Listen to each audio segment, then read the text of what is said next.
Graça e paz, amada igreja. Glória a Deus por mais uma noite. Estamos aqui na presença dele. Continuando na presença dele, vamos cantar uma música de autoria do nosso irmão Carlos Madeira e minha também. Ele fez a letra, eu fiz a música. E nós vamos cantar essa noite. Ela se chama Você e Deus e fala de como a gente, no meio das dificuldades, que nós precisamos entrar no nosso quarto e orar para que Deus venha nos abençoar com a vitória. Não é verdade, meus irmãos? Amém. Eu falo muito disso. Essa canção, eu quero compartilhar com os irmãos também essa canção.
Entra no teu quarto e comece a orar. Chama o Senhor agora, vem Senhor.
Meus irmãos, graça e paz, amém? Amém.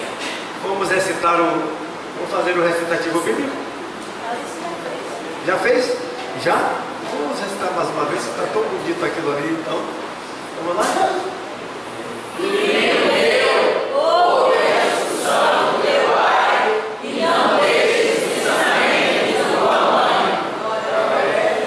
Amém. Mas eu quero parabenizar, né, o nosso compositor, o irmão Carlos Madeira, que fez essa letra, e é o irmão Léo que fez a música, né, a melodia. Então que Deus abençoe vocês e aos instrumentistas que tocaram assim muito bem. Que Deus abençoe a vida dos irmãos. E que é uma música que a gente pode cantar mais vezes aqui, até a gente aprender, porque nós estamos na jornada de oração. Uma música que fala de oração. Jesus disse que quando nós orarmos, devemos entrar no nosso quarto e orar ao Senhor em secreto. E o Senhor em secreto ele vai responder às nossas orações. Meus irmãos, sentados como os irmãos estão, nós vamos ler o texto da palavra de Deus que se encontra na primeira carta de João, capítulo 5, verso 7.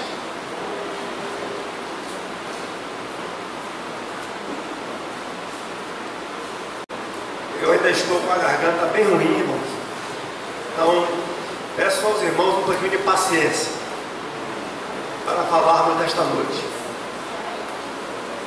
Primeira carta de João, capítulo 5, verso 7. Todos acharam, amém? Amém. Diz assim: porque três são os que testificam no céu: o Pai, a Palavra e o Espírito Santo. E estes três são um. Que Deus aplique então esta palavra no nosso coração. Amém. Nós vamos orar. Senhor nosso Deus, nosso Pai, louvado e exaltado seja o teu santo nome.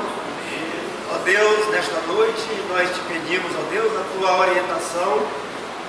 E, ó Deus, abre, ó Pai, o nosso entendimento.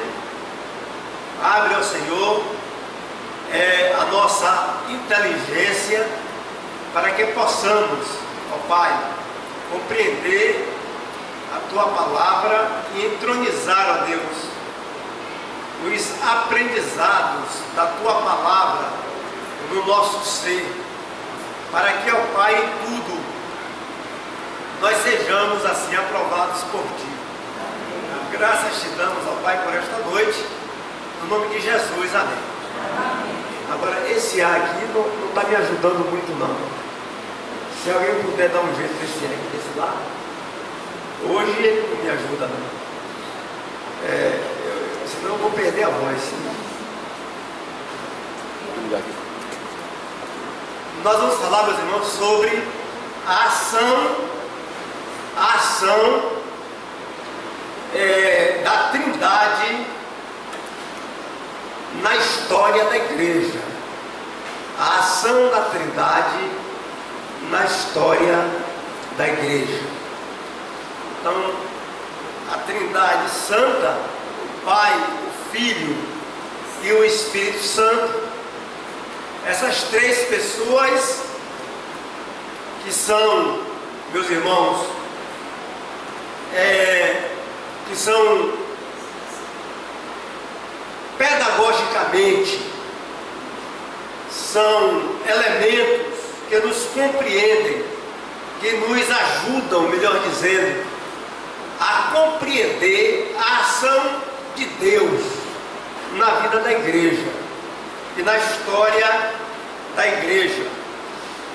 Eu não vou falar da ação da Trindade na macro história da igreja, né? Aquela história maior, aquela história, da história oficial da igreja cristã.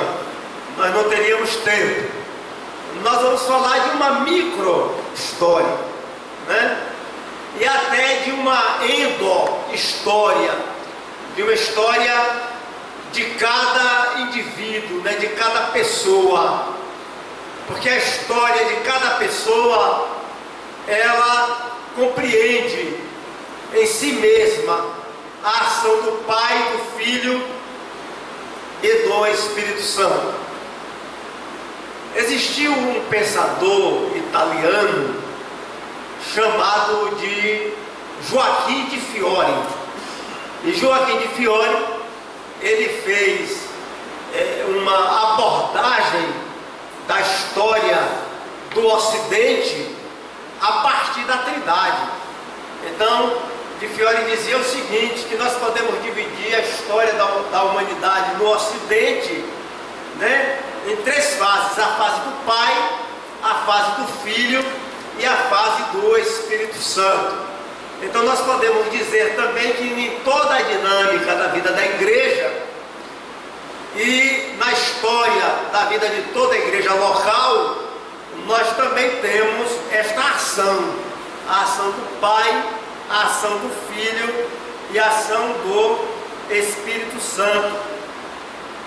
E cada ação, ela dá continuidade à outra, ela não é isolada, ela não é sem propósito, ela encontra razão de ser, meus amados irmãos, em cada etapa que se complementam. Então nós devemos, à luz da Trindade, como o apóstolo João esboça aqui no seu texto, que três são os que testificam no céu: Pai, a Palavra e o Espírito Santo. E esses três nós compreendemos como sendo um só ser, né? Um ser que se manifesta de maneira triuna. A Trindade Santa, meus irmãos, é com certeza o conceito mais difícil da igreja cristã. O dogma mais difícil da igreja cristã é o dogma da Trindade. Mas nós podemos compreendê-lo facilmente quando temos algumas outras informações, além daquelas informações compreendidas simplesmente no âmbito do dogma. Por exemplo, quando o ator grego ele fazia uma peça, então o teatro grego ele era composto, né, naturalmente de atores, e esses atores eles estavam ali no teatro. Mas veja só como é interessante isso: eles estavam ali no teatro para que as pessoas pudessem se ver, né? Então o teatro, se o teatro grego fosse como se fosse hoje, do jeito que era antigamente, se o teatro hoje fosse como o teatro grego, ele não faria parte do Ministério da Cultura, ele faria parte do Ministério da Saúde. Então as pessoas que ficavam doentes, elas iam ao médico, e o médico então, antes de passar o fármaco,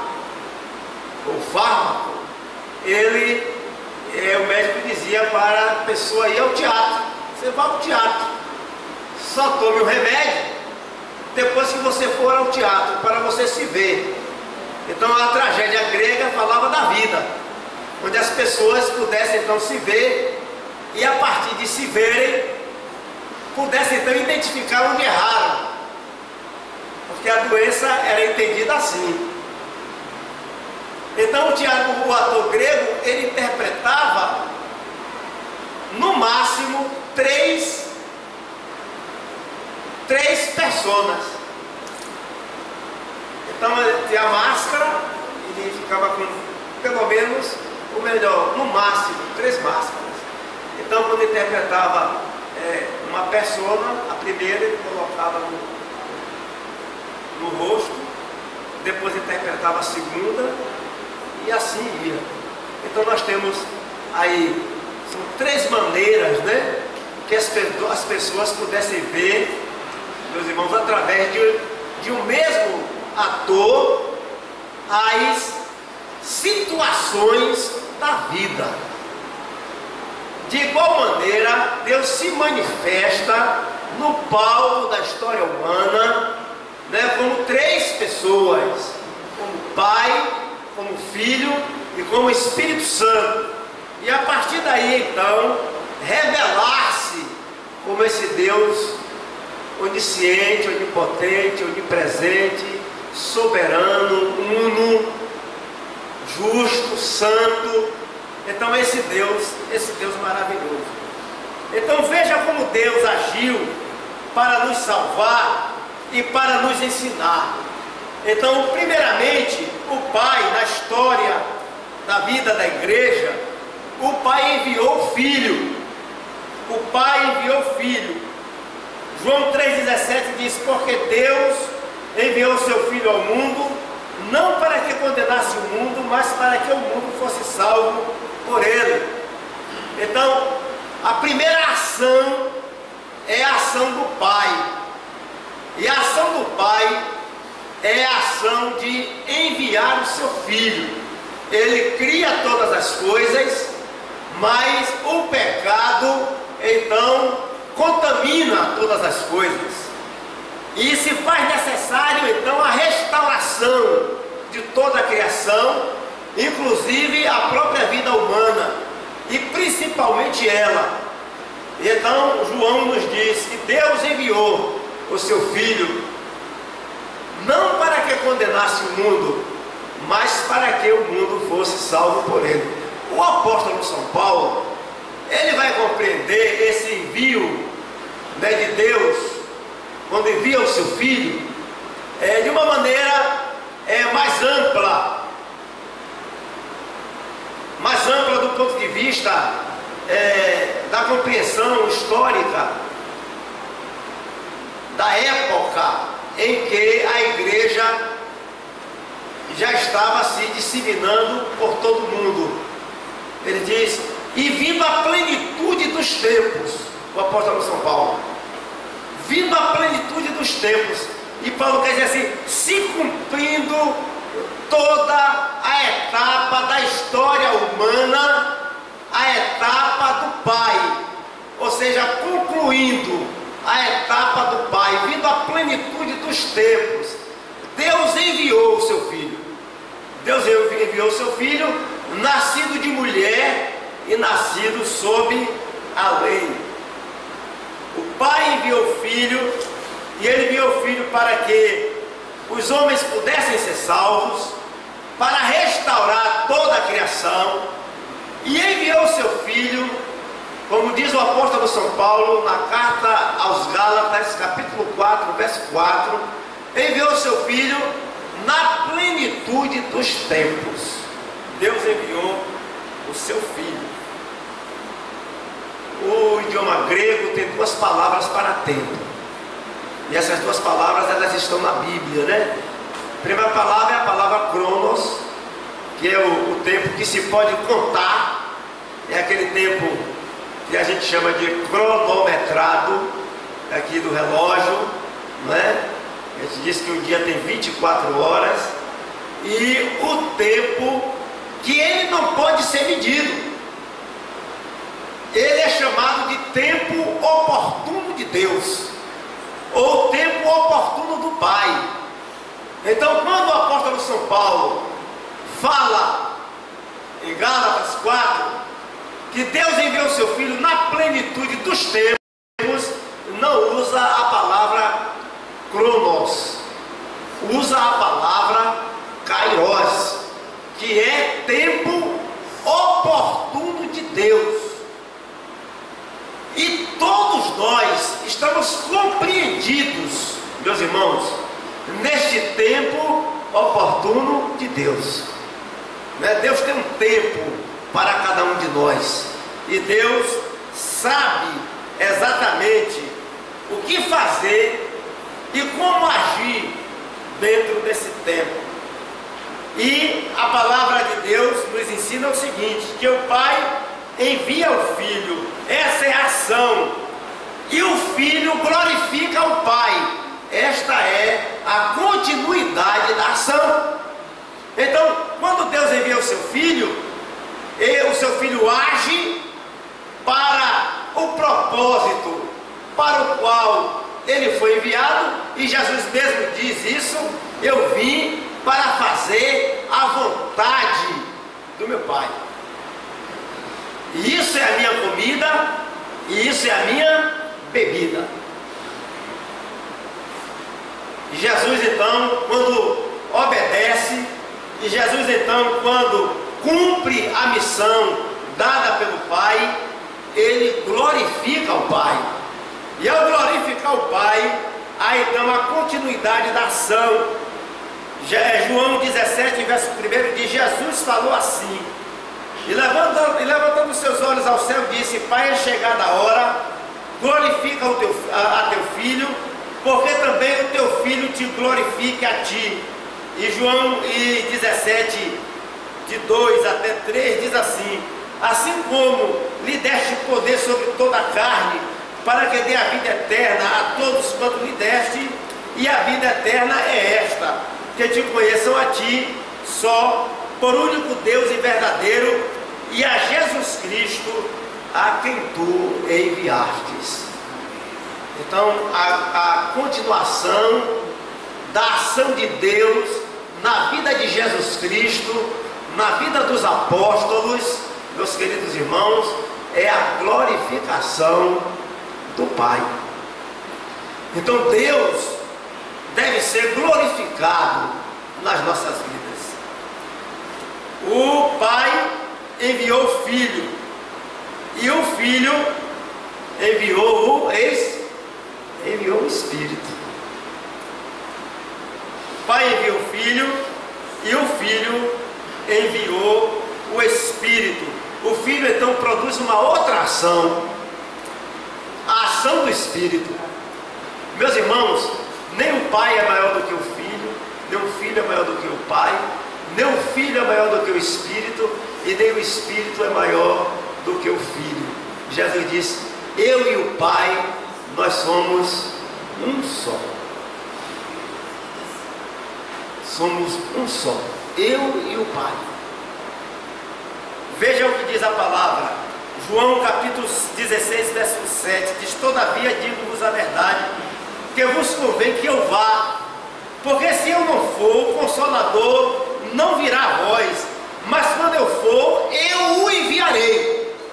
Então Jesus envia o Espírito. Verso 18 do mesmo capítulo 16 diz: e quando ele vier, ele vai produzir uma ação no mundo.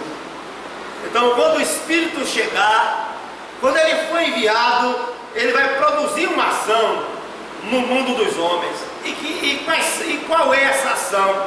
Ele diz: ele convencerá o mundo do pecado, da justiça e do juízo. Ele vai convencer os homens. Ele vai então mostrar aos homens o que é o pecado, o que é a justiça e o que é o juízo. Mas quando vier aquele, o Espírito de verdade, ele também vos guiará em toda a verdade, porque não falará de si mesmo, mas dirá tudo o que tiver ouvido, e vos anunciará o que há de vir.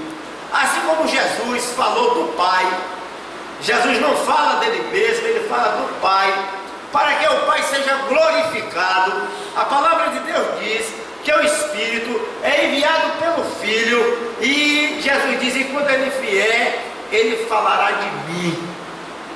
O Espírito Santo, meus irmãos, fala daquilo que Jesus foi, daquilo que Jesus é, e daquilo que Jesus sempre será.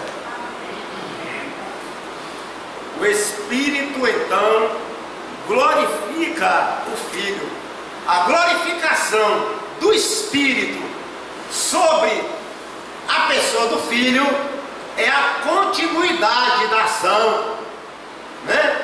É a continuidade da ação do Filho no mundo, de restaurar as coisas e de salvar tudo que se havia perdido. Diz: eu vim para buscar e para salvar tudo que se havia perdido. Então Jesus, ele é o que? Ele é o Salvador do mundo. Ele é o Salvador, não é somente do homem não, irmãos.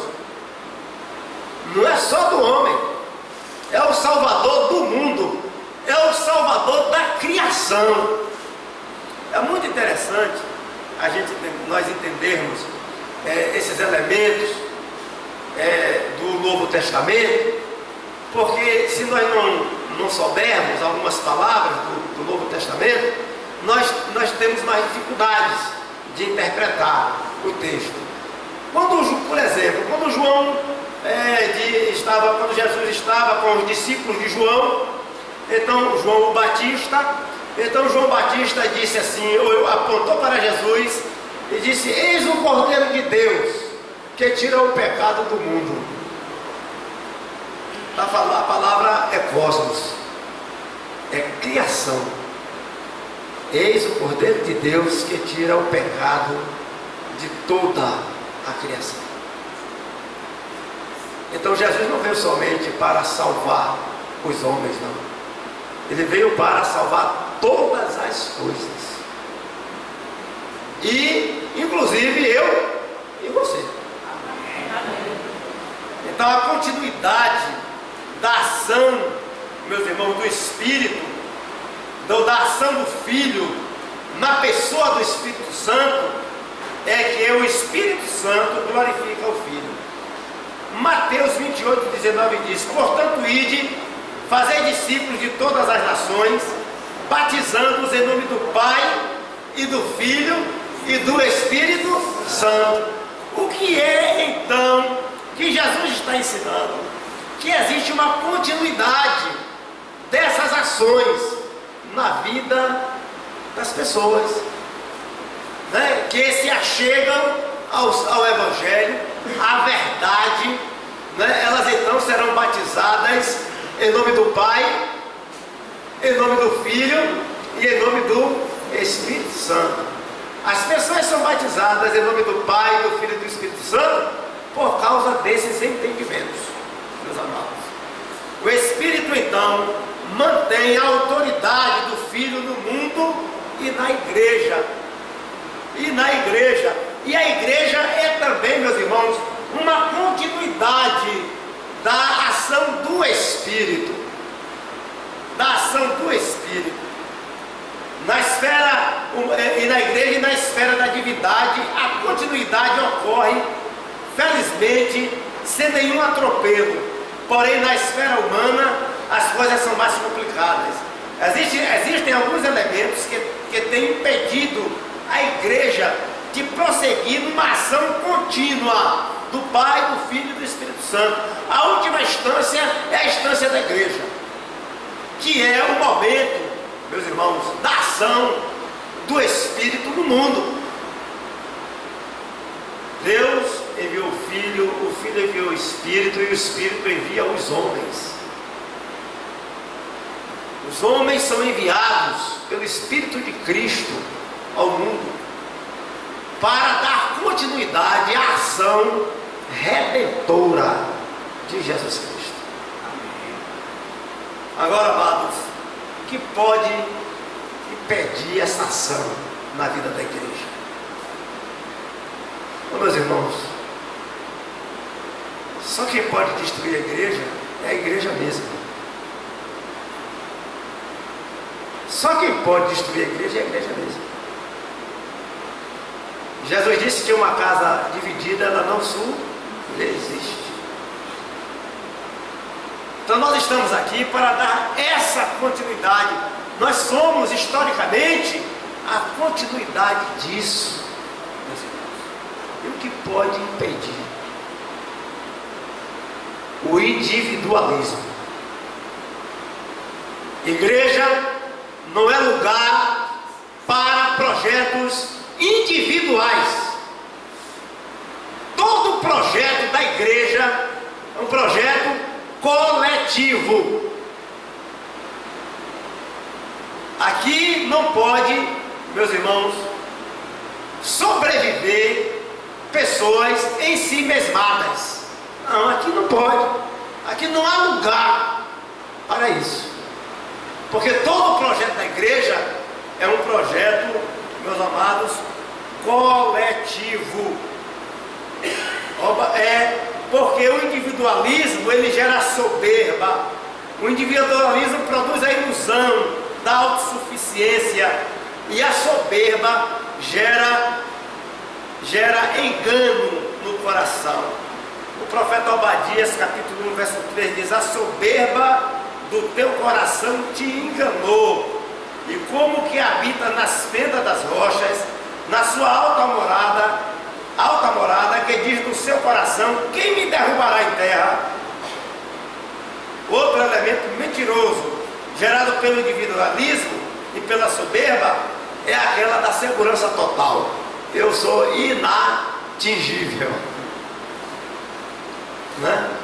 Esse é o profeta Obadias falando àqueles que eram desobedientes ao Senhor, que eram rebeldes à palavra de Deus vinda pela boca do profeta, e ele compara essas pessoas às pombas que se refugiam nas fendas das rochas e parecem ali seguras, mas vem um caçador, não é?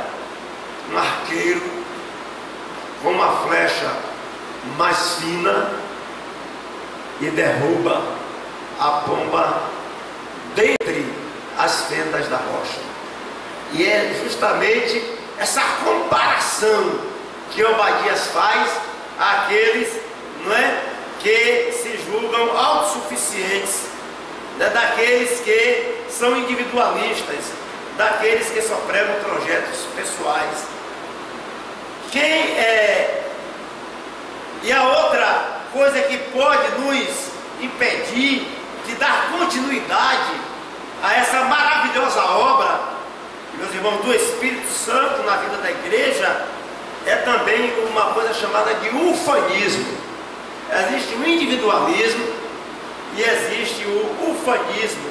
É a atitude daquele que se sente orgulhoso, envaidecido, em virtude de seus próprios atributos ou qualidades. A pregação do Evangelho e a liderança diante do povo de Deus deve ser desprovida de qualquer ufanismo ou vaidade pessoal. É necessário que os nossos líderes desenvolvam aquele mesmo sentimento que houve em Jesus Cristo, lá no capítulo 2, no verso 4, descrito pelo apóstolo São Paulo: não atente cada um para o que é propriamente seu, mas cada qual também para o que é de outro. 2,5 diz, do mesmo texto: de sorte que haja em vós o mesmo sentimento que houve também em Cristo, que sendo em forma de Deus, não teve por usurpação ser igual a Deus, mas esvaziou-se a si mesmo, tomando a forma de servo, fazendo-se semelhante aos homens, e achando na forma de homem, humilhou-se a si mesmo, sendo obediente até a morte, e morte de cruz. Amém. Então o apóstolo São Paulo disse que nós não devemos nos julgar melhor do que nenhuma outra pessoa. O ufanismo, meus irmãos, acaba a igreja, destrói a igreja, emperra os projetos coletivos da igreja.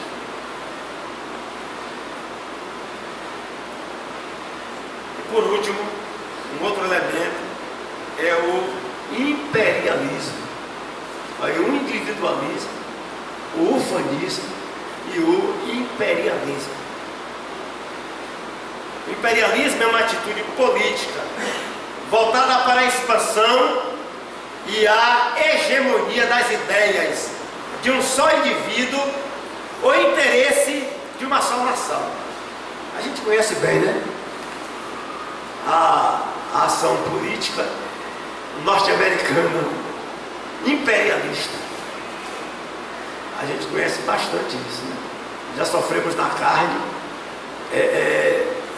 muitos sofrimentos, não só brasileiros, como outras nações do mundo inteiro. Então a gente sabe qual é a ação, né, do imperialismo, né? O imperialismo já não foi chamado de arrogância, se tornam arrogantes. E as atitudes imperialistas provêm da sede descontrolada pelo poder e pela riqueza. O imperialismo busca poder e riqueza. Nós temos muitos grupos religiosos imperialistas que procuram cada vez mais poder e riqueza para controlar as pessoas e as instituições. Olha, eu vou chamar a atenção aqui aos irmãos para uma coisa importante. Sabe quem domina o mundo hoje? Não é necessariamente quem tem arma, não. Quem domina o mundo hoje é quem tem o poder dos conceitos, das coisas. É quem tem o poder da informação. É daquele que pode controlar a cabeça das pessoas através dos elementos midiáticos. Quanto mais uma instituição se apropria desses elementos, mais poder ele tem sobre o que as pessoas pensam sobre o quê? Então precisamos estar atentos para que ninguém nos engane. E o pior é que quando muitos de nós achamos até que essas instituições, elas são instituições bem-sucedidas. E a gente até quer, e alguns de nós somos até tentados a dizer assim: poxa, como eu queria que a minha igreja fosse assim também. Só, meus irmãos, que os conceitos do Reino de Deus são outros, bastante diferentes. Os princípios do Reino de Deus são diferentes dos princípios do mercado. O princípio do mercado é o princípio da competição. O princípio do Reino de Deus é o princípio da cooperação. É diferente. Então, hoje, mais do que nunca, há uma confusão do que é reino de Deus e do que é mercado. Não sabe qual é a lei hoje que impera no mundo? Meus irmãos, tem muitos lugares que falam até o nome de Deus. A lei que rege a instituição, a vida dos homens, a ação da igreja, em muitos lugares, é a lei da oferta e da procura, do neoliberalismo que nós vivemos, de comprar, de vender e de acumular riqueza. Meu amado, o reino de Deus não. O reino de Deus, a Bíblia diz que ele não é, o reino de Deus não é comida e nem bebida. O reino de Deus é o que? É paz e é alegria no Espírito Santo. Meus irmãos, quando nós compreendemos esses elementos, nós damos o que? Continuidade àquela ação do Espírito. E a ação do Espírito é o que? Glorificar o Filho. Diz: quando Ele vier, Ele falará de mim mesmo e Ele me glorificará. O apóstolo São Pedro diz assim: apacentai o rebanho de Deus que está entre vós, tendo cuidado dele, não por força, mas voluntariamente, nem por torpe ganância, mas de ânimo pronto, nem como tendo domínio sobre a herança de Deus, mas servindo de exemplo ao rebanho. Que palavra, irmãos! Que coisa! Eu não sei como é que uma pessoa vê um negócio desse e faz outra completamente diferente e ainda se sente bem. Não compreendo isso não.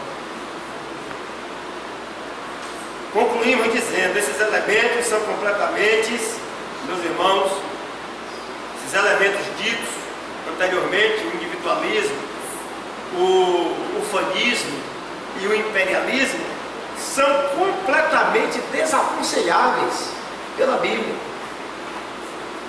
O que seria dos patriarcas se os profetas não reconhecessem e dessem continuidade à sua obra de fidelidade e fé na pessoa de Deus? O que seria dos profetas se não reconhecessem a importância dos patriarcas, né? E o que seria dos apóstolos se não reconhecessem a importância tanto dos profetas como dos patriarcas e do próprio Cristo, o enviado de Deus para a salvação de todo aquele que nele crê? Então essa palavra, ela possa encontrar-se um lugar todo especial na sua vida. Amém. Possa mudar a sua vida, transformar o seu coração, mudar a sua maneira de pensar, porque essa palavra, como toda a palavra que vem da parte de Deus, ela é um apelo ao coração do homem, e ela confronta os homens. Essa palavra, ela confronta a mim e ela confronta você. Então que Deus nos abençoe. Amém. Vamos ficar de pé, mas nós vamos orar.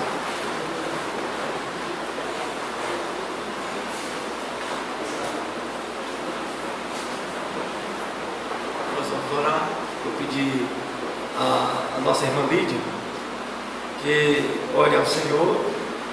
Depois da oração da nossa irmã Lídia, irmãos, nós vamos orar, fazer as nossas orações particulares e assim retornarmos às nossas casas. Os irmãos têm uma semana maravilhosa, viu? Uma semana cheia de bênçãos. Oremos.